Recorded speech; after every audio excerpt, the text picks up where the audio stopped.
đâm nhớ rằng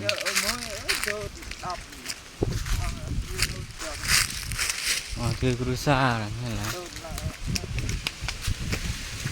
ô nè ô mùa tè nè ngạm treo đây mùa tè cái ta cái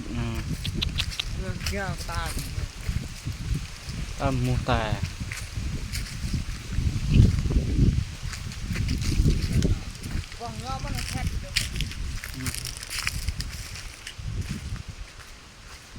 cô phân tích thế này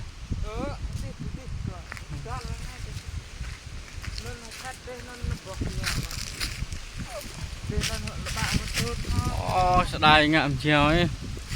đấy, một tè này